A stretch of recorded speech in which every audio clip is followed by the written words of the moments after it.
Welcome, brave adventurers and curious listeners, to the captivating tale of Capalla, the blood hunter with a heart colder than a yeti's backside.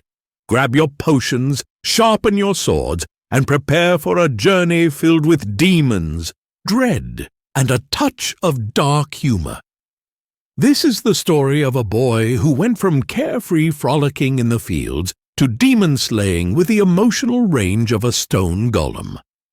Whether you're here for the thrills, the chills, or just to hear about someone else's problems, you've come to the right place.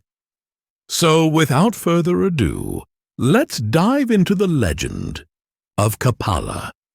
Once upon a time, in a quaint little village that could have been ripped straight from a fairy tale, lived a happy boy named Capalla.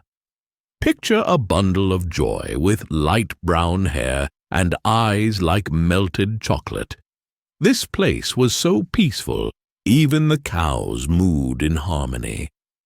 Capalla's days were filled with playing tag with friends, stealing cookies from the kitchen, and generally being the poster child for idyllic childhoods. The village itself was a picturesque haven, with cobblestone streets, charming cottages, and friendly faces at every corner. Capalla's parents adored him, and his life was a symphony of laughter and love. He'd spend his mornings helping his father in the fields and his afternoons chasing butterflies with his friends. The village festivals were his favorite, with music, dancing, and enough sweets to make any child's heart sing with joy.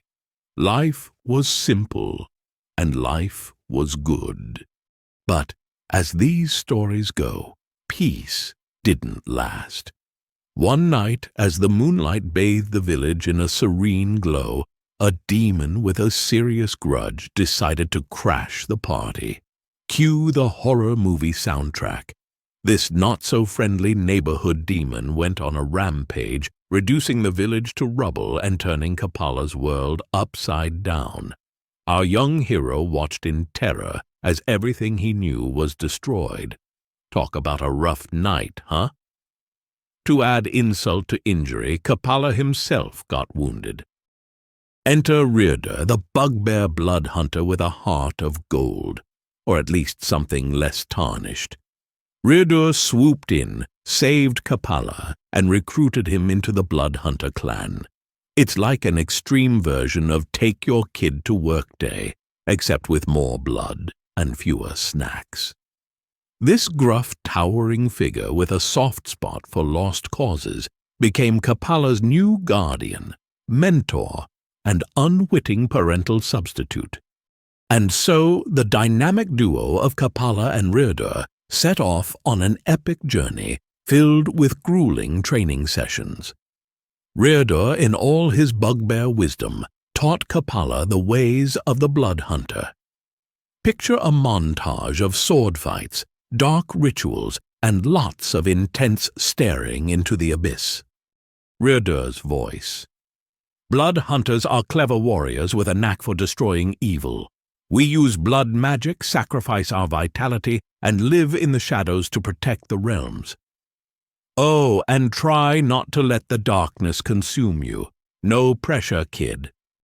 Capalla, ever the eager student, threw himself into the training.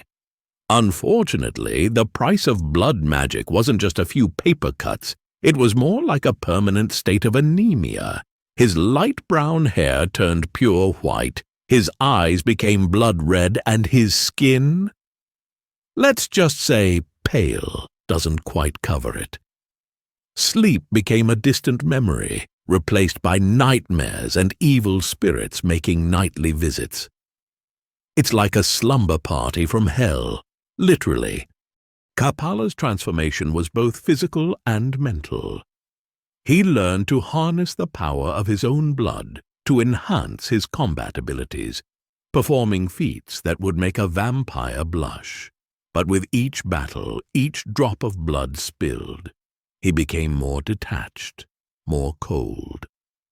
The cheerful boy from the village was now a stoic warrior, his laughter replaced by a grim determination. Training under Rirdurr was no walk in the park. It was more like a relentless march through a battlefield. Rirdurr's methods were harsh but effective. He'd wake Capalla before dawn with a swift kick to the side, barking orders like a drill sergeant. "Get up, kid! Demons don't wait for breakfast!" They'd spend hours practicing sword techniques, with Rirdurr demonstrating moves with a finesse that belied his brutish appearance. Capalla was taught the sacred rites of blood magic, learning to draw power from his own life force. The rituals were taxing and painful, involving intricate incantations and precise bloodletting.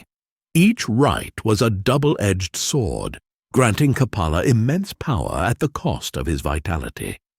Rirdurr emphasized discipline and control, warning Capalla of the dangers of succumbing to the very darkness they fought. Rirdurr's voice. "Remember, Capalla, our power comes with a price. Use it wisely, or it will consume you." Capalla's training wasn't limited to physical combat and blood rites.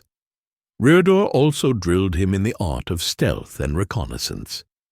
They would spend days in the wilderness, tracking beasts and learning to move unseen. Capalla became adept at blending into the shadows, his senses honed to detect even the faintest signs of danger. One of the most grueling aspects of Capalla's training was the constant battle against the nightmares and evil spirits that plagued his nights. Rirdurr would stand guard as Capalla thrashed in his sleep, whispering calming words and teaching him techniques to fortify his mind against the onslaught. It was a war on two fronts, one fought with swords and blood, the other within Capalla's own psyche. Then came the night that would forever change Capalla's fate. During a particularly nasty night battle, Capalla and Rirdurr faced off against a demon named Jagmathal. Jagmathal was no ordinary demon. It was a towering beast, with eyes that glowed like molten lava and claws that could tear through steel.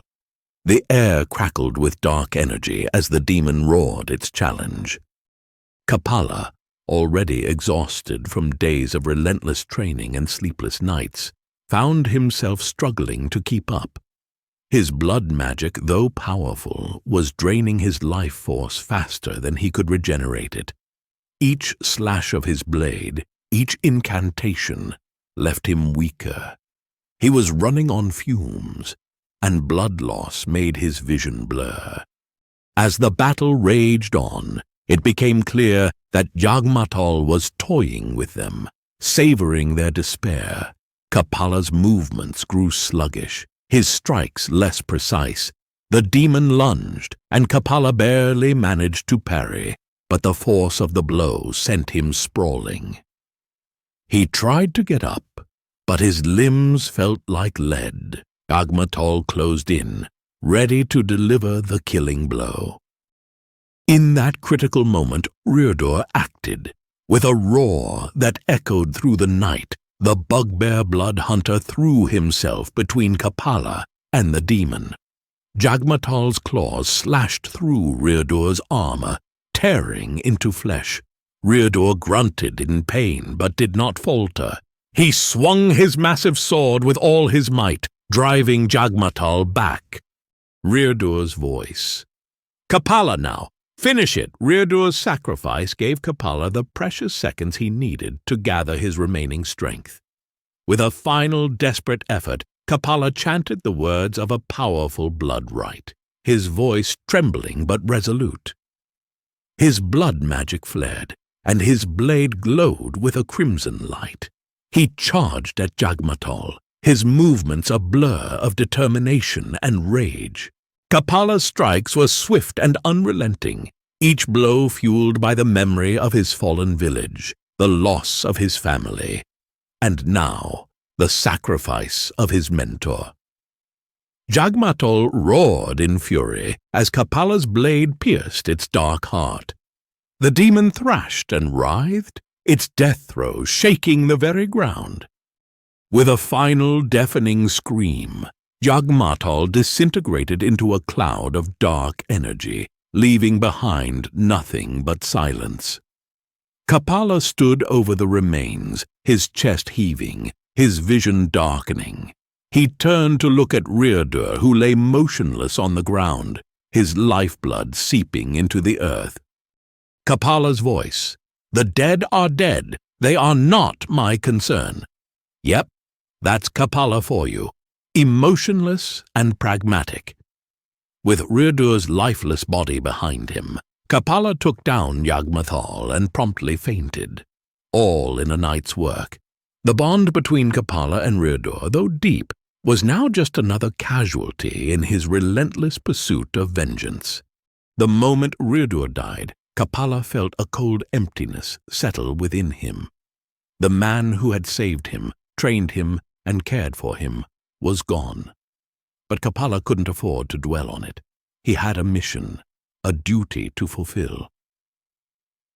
As he walked away from Rirdurr's body, he repeated his mantra, steeling himself against the pain and loss. In that moment, Capalla's transformation was complete. The boy who had once known joy and love was now a hardened warrior, his heart encased in ice. He was a blood hunter, bound by duty and vengeance, his humanity a distant memory. Now, a full-fledged blood hunter, Capalla roams the realms, slaying demons and devils for a price. People tend to avoid him, something about the blood-red eyes and the constant aura of doom and gloom. Can't imagine why. His social interactions are strictly business. Discuss the terms, slay the monster, collect the gold. Rinse and repeat. Capalla's expressionless face and monotone voice make him a hit at parties. Or not. He wouldn't blink an eye at stepping over a corpse or a dead pet. If it's dead, it's not his problem. This guy could out-stoic a stone statue. His reputation as a cold, efficient hunter grew, and while he became a hero in some eyes, in others, he was just another monster in the shadows. Yet despite his cold exterior, there's a part of Capalla that remembers, a part that dreams of a village long gone, and a simpler time when life was about joy, not survival. But these are fleeting moments quickly buried under layers of duty and blood. So, dear listeners, if you enjoyed this darkly humorous dive into Capalla's backstory, be sure to subscribe, share, and most importantly, leave a comment. This has been Dungeon Master's Bag of Holding, where every tale is an adventure, and every adventure is a tale.